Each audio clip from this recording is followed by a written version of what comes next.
નમસ્કાર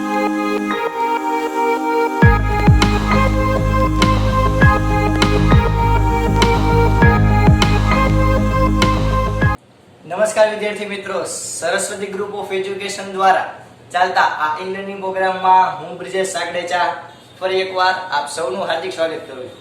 કેમ છો? મજામાં ને?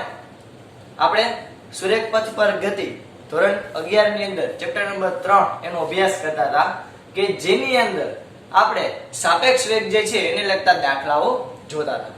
ઓલરેડી આ ટોપિક છે એ ઘણો બધો મસ્ત મજાના આપણે ઘણા બધા પ્રેક્ટિસ કરેલા દાખલા આપણે ગણી લીધેલા છે, ઘણા બધા દાખલાઓની આપણે પ્રેક્ટિસ કરેલી છે. ઓકે, તો હવે આપણે સ્વાધ્યાયના દાખલા ઉપર આવીએ. સ્વાધ્યાય ઓલરેડી આપણે સાપેક્ષ વેગને લગતા દાખલાઓ જોયા છે 2, અને આજે ફરી પાછા આપણે દાખલાઓ જોઈશું. સાપેક્ષ વેગ પહેલા તો ખબર છે, સાપેક્ષ વેગ એટલે કોને કહેવાય? તો કે હા, કોઈ એકની સાપેક્ષે બીજો પદાર્થ ગતિ કરે છે એને કહેવાય સાપેક્ષ વેગ. આ બધી રમત કેની છે? તો કે નિર્દેશ ફ્રેમની. એટલે કે અવલોકનકાર ક્યાં ઊભો છે એના ઉપરથી બધું નક્કી થાય કે કોણ કેવી ગતિ કરે છે. એવું પણ બની શકે કે તમને કોઈ પદાર્થ જે સ્થિર લાગતો હોય, ગતિ કરતો હોય, જેમ કે આપણી જમીન, આપણને એવું લાગે પૃથ્વી સ્થિર છે છતાં પણ એ ગતિ કરે છે. ઓકે, કોઈ ગતિ કરતો પદાર્થ હકીકતમાં ક્યારેક સ્થિર પણ હોય છે. તો આ બધી સાપેક્ષ વેગની રમત છે. તો આ સાપેક્ષ વેગમાં આપણે કયા કયા સૂત્રો જોયા હતા યાદ કરો તો વિદ્યાર્થી મિત્રો. તો કે એક આપણે જોયું હતું, યાદ કરો, v a b, એટલે કોઈ બે પદાર્થ છે એનો આપણે સાપેક્ષ વેગ ગોતવો હોય તો પહેલા તો આપણે બોલશી કઈ રીતે? તો કે b ની સાપેક્ષે a નો વેગ. બોલવાનો મુંદેથી b ની સાપેક્ષે a નો વેગ. આને લખાય કઈ રીતે? તો કે va vb. એવી રીતે ઊંધું કરું તો કે ભાઈ a ની સાપેક્ષે b નો વેગ એટલે કે vb va. જો બંને પદાર્થ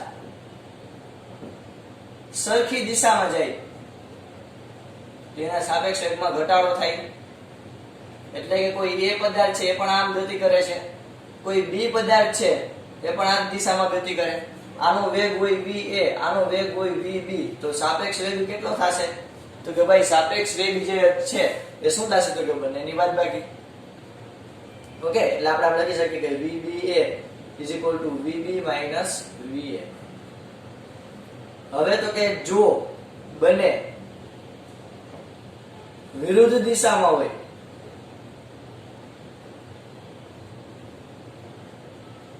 તો આપણે શું કરી શકીએ? તો કે આપણે અહીંયા a અને આ કોઈ b પદાર્થ છે આવી રીતે ઊંધી દિશામાં ગતિ કરે તો આની દિશાને હું ધન ગણું તો આની દિશાને મારે શું ગણવું પડે? ઋણ ગણવું પડે.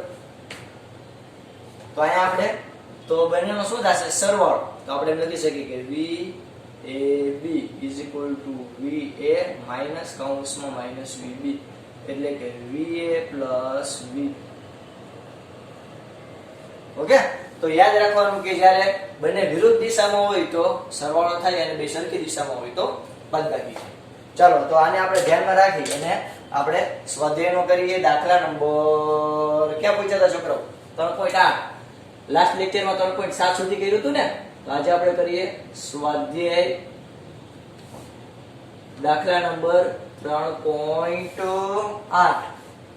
ફાઇનલ હો ભાઈ, 3.8 લોક કિયા જાય. ચાલો, હવે આમાં આપણને એવું કીધેલું છે કે એક દ્વિમાર્ગી રસ્તા ઉપર, તમે સ્ક્રીન ઉપર રકમ જોઈ શકશો, કાર એ 36 કિલોમીટર પ્રતિ કલાકની ઝડપે ગતિ કરે છે. એટલે દ્વિમાર્ગી રસ્તો એટલે કે ભાઈ ટુ લેન. તો આપણે એની મસ્ત મજાની પેલા આકૃતિ દોરીએ, કારણ કે મજા આવે આકૃતિ દોરો ને એટલે તમે બહુ સારું એવું સમજી શકો. તો ચાલો આપણે પેલા તો માર્ગ દોરીએ. થઈ ગયો ભાઈ ટુ લેન રસ્તો. હવે આમાં કીધું છે કે કોઈ એ કાર છે, એ કાર 36 કિલોમીટર પ્રતિ કલાકની ઝડપે ગતિ કરે છે. એટલે આ માની લો કે અહીંયા લઈ લઈએ આપણે કાર એ આ દિશામાં ફોર એક્ઝામ્પલ ગતિ કરે. કઈ દિશામાં? આ દિશા. ક્લિયર? તો અહીંયા આપણે શું લખી શકશું? તો કે આપણે અહીંયા લખી શકીએ કે va એની આપણને ઝડપ આપી 36 કિલોમીટર પ્રતિ કલાક. આને મીટર પ્રતિ સેકન્ડમાં ફેરવવું હોય તો હવે તો ખબર પડી જ જાય. શોર્ટકટ ટ્રીક શું? તો કે ભાઈ 36 કિલોમીટર પ્રતિ કલાક મીટર પ્રતિ સેકન્ડમાં ફેરવવું હોય તો વેરી ગુડ, ગુણ્યા 5/18. તો તો 18 × 36 આપણે શું કહી શકીએ તો કે VA બરાબર 10 મીટર પ્રતિ સેકન્ડ. અહીંયા આપણને આ એ જે પદાર્થ છે એ પદાર્થનો આપણને વેગ આપેલો છે 10 મીટર પ્રતિ સેકન્ડ. ચાલો આગળ આપણે આ વાંચીએ તો કે એકબીજાની વિરુદ્ધ દિશામાં એટલે સામસામે એકબીજાની વિરુદ્ધ દિશામાં 54 કિલોમીટર પ્રતિ કલાકની ઝડપે સમાન ઝડપથી દોડતી કાર B અને C કાર A સુધી પહોંચવાનો પ્રયત્ન કરે છે. હવે જો ઈ આયા હું ઓબીએસ વાત છે. આ ટુ લઈને આપણને એટલે પહેલા તો ચોખવટ કરી બરોબર. આયા કઈ આયા B ને આયા C કાર બે આમ એ આ ભટકાઈને કઈ એક્સિડન્ટ નથી કરવા કઈ ફાસ્ટ એન્ડ ફ્યુરિયસ ની સિરીઝ નથી આવતી કે બાટી આપણે ગાડી બધી ભટકાડી દે. ઓકે તો આયા એમ કીધું કે કોઈ કાર B છે અને કોઈ કાર C છે એટલે આપણે બે કાર લઈ ફોર એક્ઝામ્પલ. અહીંયા હું લઉં કાર B અને એની આ દિશામાં ગતિ કરે તો આ જ ગતિની વિરુદ્ધ દિશામાં એટલે અહીંયા તો આપણે કાર C એ આ દિશામાં ગતિ કરે બે વિરુદ્ધ દિશામાં ગતિ કરે છે. કેટલી તો કે 54 કિલોમીટર પ્રતિ કલાકની ઝડપથી. તો અહીંયા હું આ એકનો વેગ છે એ પ્લસ લઉં એટલે કે હું VB બરાબર લઉં 54 કિલોમીટર પ્રતિ કલાક એને મીટર પ્રતિ સેકન્ડમાં ફેરવવું તો શું થશે? મીટર પ્રતિ સેકન્ડમાં ફેરવ્યું તો કે ભાઈ 54 ગુણ્યા 5 ના છેદમાં 18 એટલે કે VB બરાબર 15 મીટર પ્રતિ સેકન્ડ. આ VB પ્લસ લઉં આ દિશા આ બાજુની દિશાને હું ધન x ગણું તો આ બાજુની દિશાને હું કેવું ગણીશ? ઋણ x ગણીશ. એટલે કે આ બાજુ કોઈ બધા ગતિ કરતો એને હું ધન લઈશ તો આ બાજુ ગતિ કરતો એને મારે ઋણ લેવું પડે. ઓબીએસ વાત છે. ઓકે તો આયા બે સરખા જો કીધું છે કે બંને સરખા વેગ 54 કિલોમીટર પ્રતિ કલાકની ઝડપેથી ગતિ કરે તો આયા VB આપણે પ્લસ લીધું તો VC પણ આટલું જ થશે પણ એનું મૂલ્ય કેવું હોય છે? ઉલટું. એટલે કે VC બરાબર -15 મીટર પ્રતિ સેકન્ડ. હવે ખબર પડી -15 શું કામ આવ્યું? કારણ કે એકબીજાની ગતિની વિરુદ્ધ દિશામાં હોવાથી. તો આપણે અહીં લખીએ VC બરાબર -15 મીટર પ્રતિ સેકન્ડ. હવે ત્રણેય ગાડીના તમને વેગ મળી ગયા. ચાલો હવે આગળ શું કીધું તો કે ભાઈ દોડતી કાર 54 કિલોમીટર પ્રતિ કલાકની જેટલી સમાન ઝડપથી દોડતી કાર B એ અને C કાર સુધી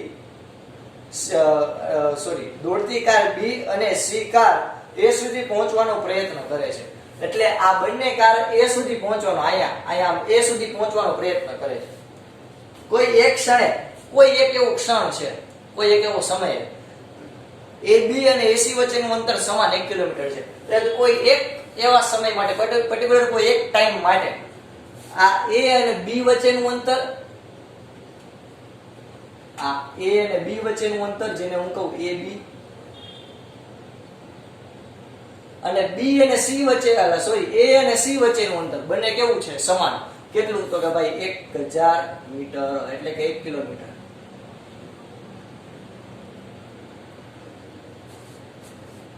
પહેલા આટલું ક્લિયર થયું. ચાલો હવે શું કીધું આગળ? આ ક્ષણે કાર B નો ડ્રાઈવર કાર C ને ઓવરટેક કરવાનો વિચાર છે. શું કીધું તો કે આ જે પર્ટિક્યુલર કોઈ એક જે સમય આપ્યો કે જ્યારે AB બરાબર AC એટલે કે બંને કાર વચ્ચેનું અંતર એટલે કે આ B કાર થી A કાર સુધીનું અંતર અને C કાર થી A કાર સુધીનું અંતર બંને કેવું છે? એક સરખું છે. ઈ કોઈ પર્ટિક્યુલર કોઈ એક સમયે આ કાર B નો ડ્રાઈવર છે ઈ આ એને ઓવરટેક કરવાનો વિચારે કેને? તો શું કામ? કારણ કે જો બે આમ ભટકાય બે આવી રીતે એક સરખા સમાન ઝડપે હાલ્યા આવે તો ભટકાય.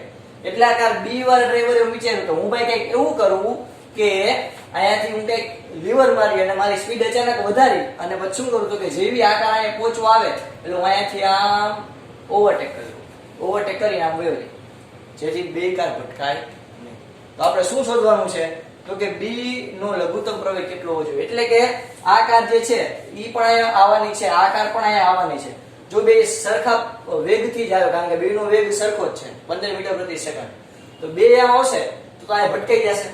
એટલે આ જે પર્ટિક્યુલર સમય આપ્યો કે જ્યારે બંને 1000 મીટર અંતરે છે ત્યારે આ કારનો ડ્રાઈવર છે એવું વિચારે છે કે હું ભાઈ અહીંયાથી મારી સ્પીડ વધારી અને આને ઓવરટેક કરી શકું એ માટે મારે કેટલો પ્રવેગ મેળવવો જોઈએ, એ આપણી પ્રવેગની ગણતરી કરવાની છે. પહેલા આટલું ક્લિયર થયું, સિક્વન્સ ક્લિયર થઈ. ઓકે, ચાલો તો સ્ટાર્ટ કરીએ. હવે જો આના માટે આપણે શું કહી શકીએ, તો કે જો પહેલા તો કાર સી માટે આપણે ગણીએ. કાર સી માટે આપણે શું ગણી શકશું, તો કે આપણે આ એવું કોઈ રકમની જરૂર નથી, ક્લિયર થઈ ગયું. ઓકે, સૌથી પહેલા ટુ લેન આપણને રસ્તા આપેલા છે, A B અને C ત્રણ કાર છે. A કાર આ દિશામાં ગતિ કરે છે, B અને C બે વિરુદ્ધ દિશામાં ગતિ કરે છે, પણ B નો વેગ કેવો છે, તો કે ભાઈ સરખો. હવે તો કે આ બે પર્ટિક્યુલર કોઈ એક સમયે એટલે કે AB બરાબર AC બરાબર 1000 મીટર એટલે કે 1 કિલોમીટર અંતરે છે, ત્યારે આ કાર B નો ડ્રાઈવર આ ઓવરટેક કરે છે, જેથી ઓવરટેક કરવાનું વિચારે છે કે જેથી અકસ્માત ન થાય. તો એ પર્ટિક્યુલર એને કેટલો પ્રવેગ ઉત્પન્ન કરવો પડશે એ આપણે શોધવાનું છે. તો એના માટે આપણે શું કરી શકશું, તો કે જો સિક્વન્સ કઈ રીતે બનશે, તો કે આપણું પેલા ક્લિયર થઈ ગયું બધું. આપણે મસ્ત મજાની પેલા એટી કરી લઈએ. ચાલો હવે કાર સી માટે આપણે પેલા તો ગણીએ. કાર સી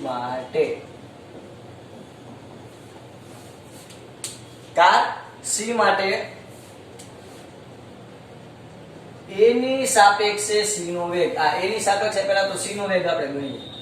અહીંયા જો શું કામ સાપેક્ષ વેગ ધ્યાનમાં લીધો, તો કે ભાઈ અહીંયા ત્રણ ગાડી છે ને ગતિ જ કરે છે, ત્રણ ગાડી ગતિ કરે. આ એ ગાડી તો આમ ગતિ કરે છે કે ઊભી રહે એવું રકમમાં ક્યાંય કીધું નથી. આ B કારે ગતિ કરે, C કારે ગતિ કરે, તો આ ત્રણેય જે પદાર્થ છે એ ગતિમાં છે, એટલે આપણે આ સાપેક્ષ વેગની ગણતરી લેવી પડે. તો જો VC A એટલે કે A ની સાપેક્ષે C નો વેગ VC - VA આપણા સૂત્ર મુજબ. ક્લિયર? ચાલો તો તમે જ મને કહેજો કેટલું આવે. VC આપણો કેટલો છે, તો કે ભાઈ VC નું મૂલ્ય આપણને ખબર કેટલું છે, તો કે ભાઈ -15. VA નું મૂલ્ય કેટલું છે, તો કે ખાલી 10 જ છે, તો માઇનસ પ્લસ. તો VCA નું મૂલ્ય કેટલું થયું, તો કે -25 મીટર પ્રતિ સેકન્ડ. એટલે કે A ની સાપેક્ષે C નો વેગ, આ A કારની સાપેક્ષે C નો વેગ કેટલો છે, તો કે 25 મીટર પ્રતિ સેકન્ડ. હવે તમને ખબર જ છે કે જ્યારે બે વિરુદ્ધ દિશામાં પદાર્થો, યાદ કરો મેં તમને કિસ્સો કીધો હતો, બંને વિરુદ્ધ દિશામાં પદાર્થો હોય તો એના વેગનો શું થાય, સરવાળો. ક્લિયર?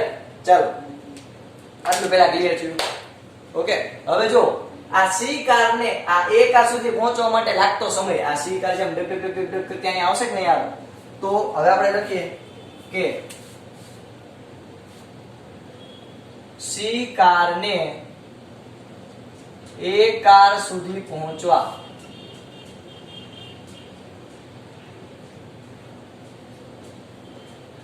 લાગતો સમય,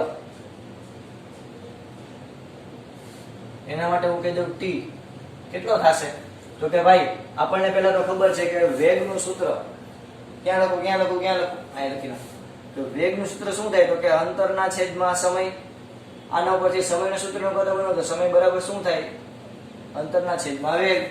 ઓકે, તો આના ઉપરથી હું કહી શકું કે સમય બરાબર અંતરના છેદમાં વેગ. આ વેગ એટલે AC. અંતર તો કે A અને C વચ્ચેનું અંતર પર્ટિક્યુલર કોઈ એક સમયે કેટલું છે, તો કે 1000 મીટર. VAC કેટલું મળ્યું આપણને, 25. તો કેવા માઈનસ, પણ સમય કોઈ દી ઋણ હોય કે નહીં. તો અહીંયા આપણે શું કહી શકીએ, તો કે આપણે કહી શકશું કે T એટલે કે સમય કેટલો છે, તો કે 40 સેકન્ડ. એટલે કે 40 સેકન્ડમાં જે C કાર છે એ A બિંદુ સુધી પહોંચી જશે, A કાર સુધી પહોંચી જશે. તો ભાઈ બેયનો વેગ સરખો જ છે. આ C કારનો વેગ 15 છે, તો સામે B કારનો વેગ 15 છે. તો B કારને પણ A સુધી પહોંચવા માટે લાગતો સમય કેટલો લાગે, 40 સેકન્ડ જ લાગે, કારણ કે બેયના વેગ કેવા છે, સરખા. તો C કારને A બિંદુ સુધી, A કાર સુધી પહોંચવા માટે લાગતો સમય 40 સેકન્ડ હોય, તો B કારને પણ ભાઈ A કાર સુધી પહોંચવા માટે લાગતો સમય 40 સેકન્ડ જ હોય. ઓકે, ચાલો તો હવે આપણે પહેલા તો સાપેક્ષ વેગ ગોતી લઈએ કાર B માટે.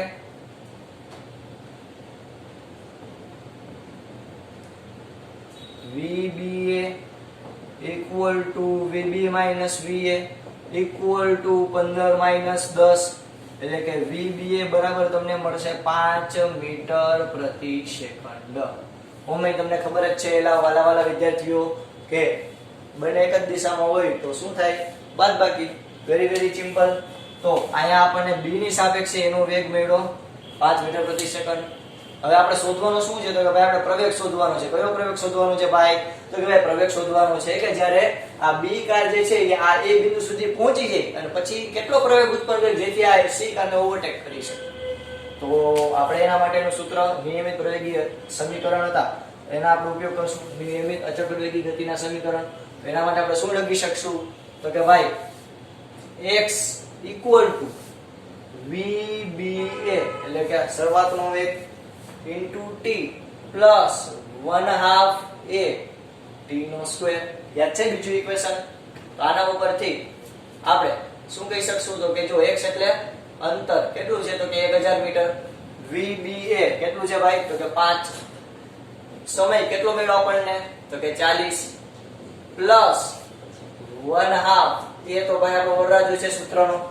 t એટલે તો કે 40 ગુણ્યા 40. ચાલો હવે આપણે આના કરીએ બહુઘાતી બોલાવીએ, સાદુરૂપ આપીએ ફટાફટ. તો કે 1000 5 ચોક 20 એટલે કે અહીંયા આવશે 200 પ્લસ આ 2 20 દુ 40 તો શું વધશે? a ગુણ્યા 20 ગુણ્યા 40. ચાલો આ 200 પ્લસ છે બરાબર ને, આ બાજુ જાય તો માઈનસ. આપણે શું લખી શકશું? તો કે 1000 માઈનસ 200 બરાબર 4 દુ 8 એટલે કે 800 a. ક્લિયર? ચાલો 1000 માંથી 200 જાય તો કેટલા વધે? તો કે ભાઈ 800 વધે ઇક્વલ ટુ 800 a. તો 800 કેન્સલ અથવા તો 800 છેદમાં જાય તો 800 ભાગ્યા 800 એટલે 1. તો આના પરથી આપણે શું કહી શકીએ? તો કે પ્રવેગ a બરાબર 1 મીટર પ્રતિ સેકન્ડ સ્ક્વેર. એટલે કે b કારને c કારને ઓવરટેક કરવા માટે કેટલો પ્રવેગ ઉત્પન્ન કરવો પડશે? તો કે 1 મીટર પ્રતિ સેકન્ડ સ્ક્વેર નો પ્રવેગ ઉત્પન્ન કરવો પડશે. ક્લિયર થયું? છોકરાઓ સમજાણું? ઓવરટેક કરવાનું છે. v આપી દીધું તો એને આપણે મીટર પ્રતિ સેકન્ડમાં ફેરવ્યો. vb ને આપણે મીટર પ્રતિ સેકન્ડમાં ફેરવ્યો. એકની દિશા આપણે પ્લસ લીધી તો એકની દિશા આપણે માઈનસ લીધી. કાર c માટે vc માઈનસ va. એના ઉપરથી આપણે એનો સાપેક્ષ વેગ ગોઈતો. એના ઉપર સાપેક્ષ વેગ શું કામ ગોઈતો? તો કે આપણે ભાઈ સમય મેળવવો હતો કે કેટલા સમયમાં આ કાર છે અહીંયા પહોંચી જાય. તો એ આપણે મળી ગયો. પછી તો કે આપણે vba એટલે કે સાપેક્ષ વેગ ગોઈતો. b ની સાપેક્ષે એનો વેગ ઇક્વેશન માં કિંમત મૂકી અને પ્રવેગ મેળવ્યું. દંડનાદંડ વેરી વેરી સહેલું. ચાલો બધા ફટાફટ તમારી બુક ની અંદર લખી લો.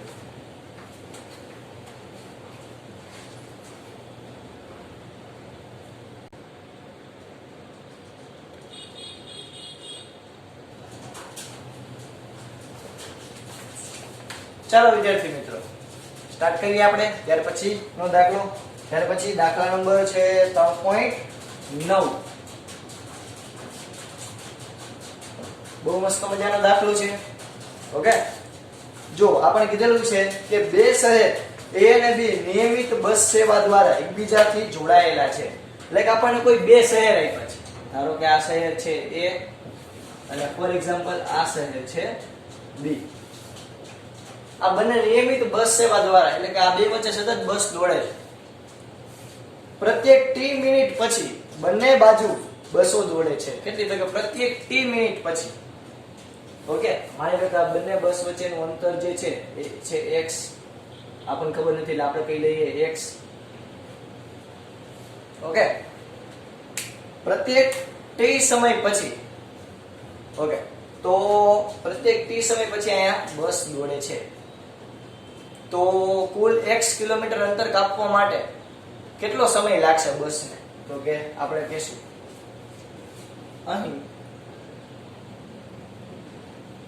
કુલ x કિલોમીટર અંતર કાપવા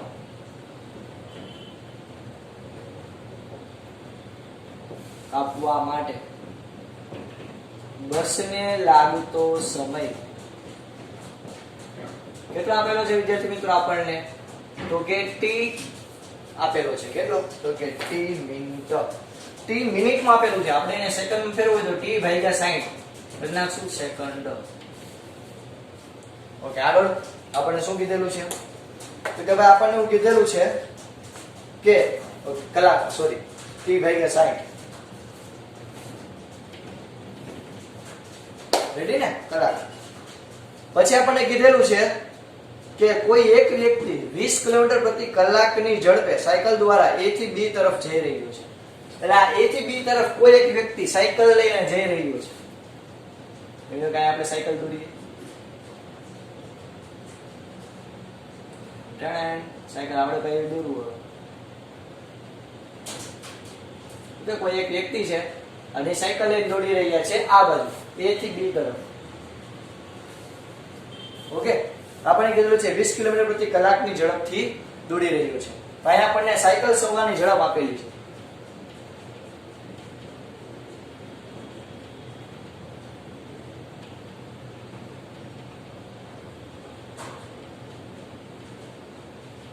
સાયકલ સવારની ઝડપ કેટલી આપી છે? તો કે ભાઈ આપણને આપેલી છે 20 કિલોમીટર પ્રતિ કલાક. આપણે બ્લુ માર્કરથી દર્શાવીએ.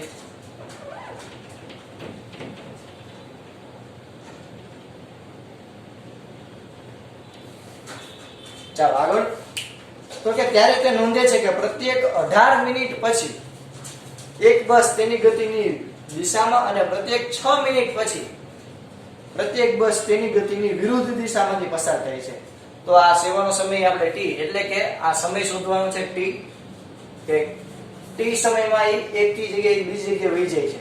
તો કેટલા સમયમાં એ A થી B તરફ જશે, તો B થી A તરફ બસ જશે, આપણે એ શોધવાનું છે. અને આ બંને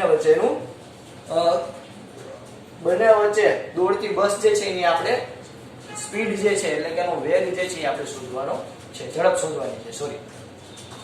ક્લિયર? તો જો બસની ઝડપ અચળ આપણને આપેલી છે, આપણે લઈ લઈએ v. ઓકે, ધારો કે બસની અચળ ઝડપ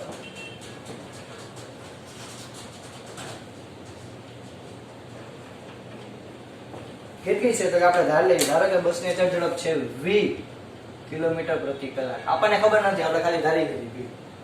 તો આપણે શું કહી શકશું? તો કે આપણે હવે કહી શકશું કે બસને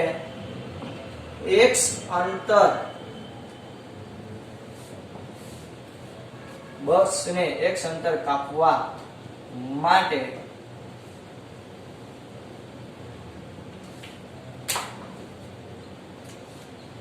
x બરાબર v ગુણ્યા t થાય. x બરાબર vt. યાર યાદ છે ને ઓલું વેગનું સૂત્ર, એક બરાબર x બાય t. ના પછી હું આ t ને ભાગાકારમાં બરાબર ની આ બાજુ જઈએ તો આ ક્યાં આવે? ગુણાકારમાં આવી જાય. તો શું થયું? x બરાબર vt. તો આપણે લખી નાખીએ x બરાબર v * t. તો આ x એટલે બે વચ્ચેનું અંતર, v એટલે આ બસનો અચળ વેગ, t એટલે તો કે બે બસ વચ્ચેનો લાગતો સમય, એટલે કે એક જગ્યાએથી બીજી જગ્યાએ બસને જવા માટે લાગતો સમય કેટલો છે? તો કે ભાઈ છે t/60. ઓકે, આને હું કહું ઇક્વેશન નંબર 1.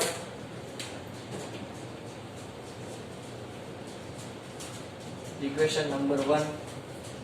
ચાલો પછી તો કે હવે તો કે જો સાયકલ સવારની ગતિની દિશામાં બસ આગળ વધતી હોય, સાયકલ સવારની ગતિની દિશામાં, તો આપણને કેટલું કીધેલું છે? તો કે આપણને કીધેલું છે કે તો 18 મિનિટ પછી બસ એને સામે મળે છે. તો આપણે અહીં લખશું, નવું જ પાઠ જોઈતો પાડી લઈએ આપણે. આ એનું લખી નાખી.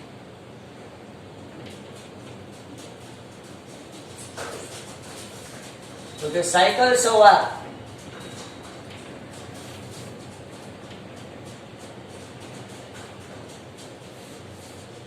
ની દિશામાં દોડતી બસ માટે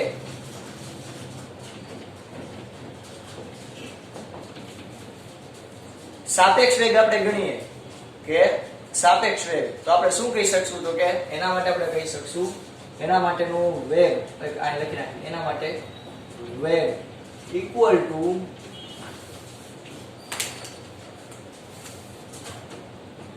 v - small.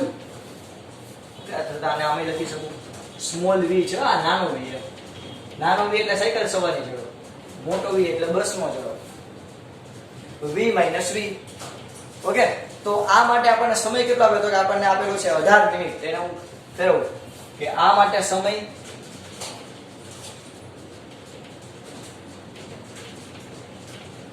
Equal to 18 minute equal to 18 ના છેદમાં 60. આને આપણે એનું રાખીએ 18 ના છેદમાં 60 કલાક. સિમ્પલ. તો કે તો પણ અંતર કેટલું કાપશે? x જેટલું જ અંતર કાપશે. તો અહીંયા આપણે શું લખી શકશું? x બરાબર v. હવે v એટલે તો કે જો ગતિની દિશામાં જોતો હોય તો એના માટે આપણે વેગ કેટલો લેશું? તો કે v માઈનસ v એને ગુણ્યા 18 ના છેદમાં 60.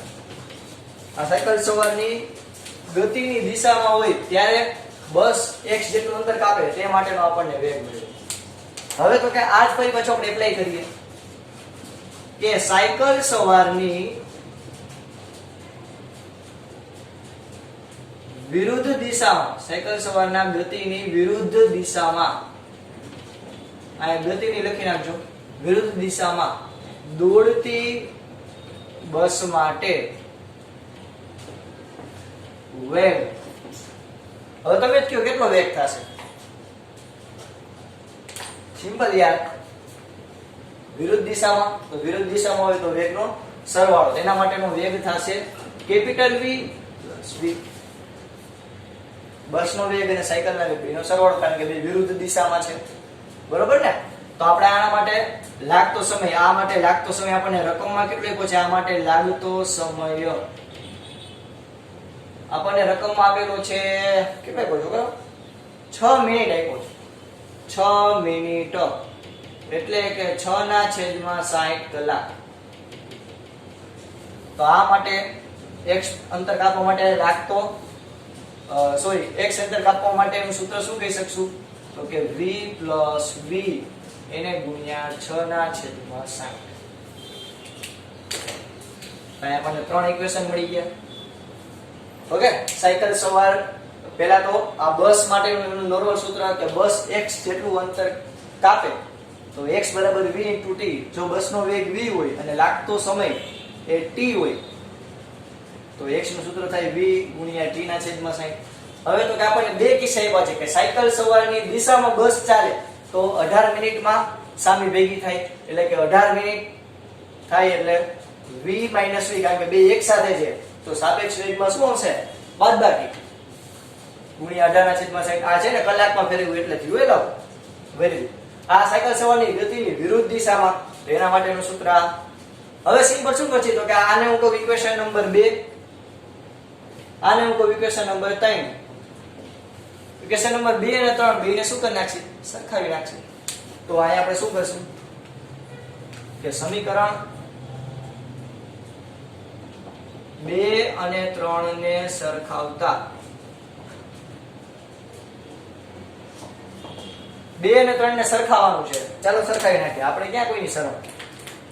ચાલો લખશું v પ્લસ v 6 ના છેદમાં 60 બરાબર v માઈનસ v 18 ભાગ્યા 60. પહેલા તો 60 60 કેન્સલ, 6 તેરી 18. અહીંયા શું આવશે?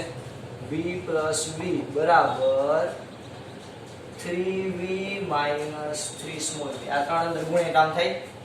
હવે જુઓ ધ્યાનથી, આ સ્મોલ v માઈનસ છે બરાબર, ને આ બાજુ તો પ્લસ થઈ જાય તો આપણે અહીંયા શું લખી શકશું? તો આપણે હવે લખી શકશું, આડું થઈ ગયું છે પણ વાંધો નહીં. શું લખી શકશું? તો કે 4 સ્મોલ v ઇક્વલ ટુ આ મોટા v છે એ પ્લસ, આ જો મોટા v પ્લસ છે બરાબર, ને આ બાજુ હવે તો માઈનસ થાય તો 3v માઈનસ v એટલે કે 2v. તો હજી એકવાર 2 2 કેન્સલ એટલે આવશે 2 સ્મોલ v બરાબર v. તો બસની ઝડપ કેપિટલ V બરાબર શું થાય? તો કે 2 સ્મોલ v. સ્મોલ v એટલે સાયકલનો વેગ. સાયકલનો વેગ આપણને કેટલો રકમમાં આપેલો છે? 20 કિલોમીટર પ્રતિ કલાક. તો અહીંયા આવશે 2 ગુણ્યા 20 એટલે કે v બસની ઝડપ આપણને કેટલી મળી? 40 કિલોમીટર પ્રતિ કલાક. એટલે કે લખવાનું કે બસની ઝડપ ઇક્વલ ટુ 40 કિલોમીટર પ્રતિ કલાક. Very simple. આને પણ આપણે શણગારી દઈએ, આને પણ આપણે શણગારી દઈએ. બીજું આપણને શું કીધેલું છે તો કે આપણને કીધેલું છે લાગતો સમય પણ આપણે શોધવાનો છે. તો હવે શું કરશે આપણે સમય શોધવા માટે? કરે તો કરે કે સિમ્પલ યાર, વળી પાછા બે ઇક્વેશન ને સરખાવી દો. આ ઇક્વેશન ને અને આ ઇક્વેશન ને સરખાવવો જોઈએ. આ હું લખું સમીકરણ 1 અને 2 ને સરખાવતા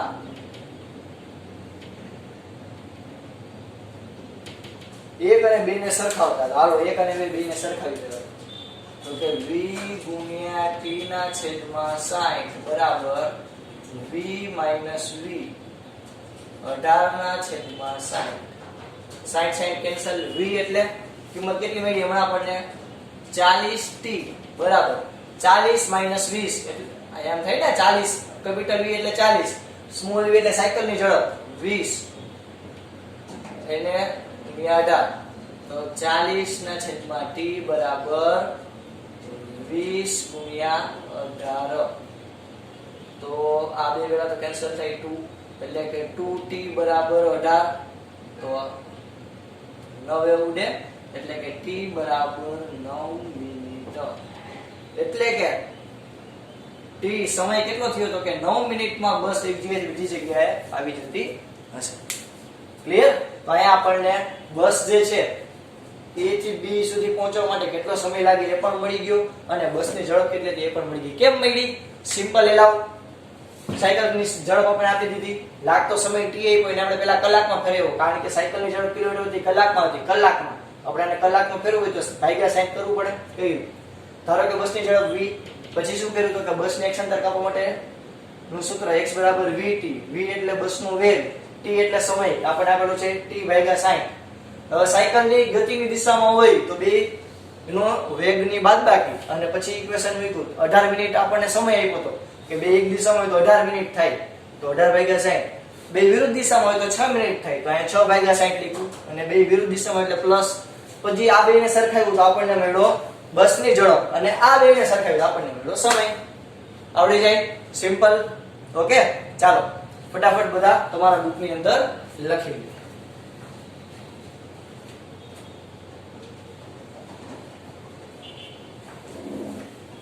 ઓકે વિદ્યાર્થી મિત્રો, આપણે અહીંયા સુધી રાખીએ. બરોબર? આ જે બંને દાખલા ઘણા બધા તમારી બાકી બુકમાં એકવાર અને રફ બુકમાં એકવાર લખી લેજો. અહીંયા સુધી રાખીએ. જય ભારત, જય હિન્દ લખી લેજો.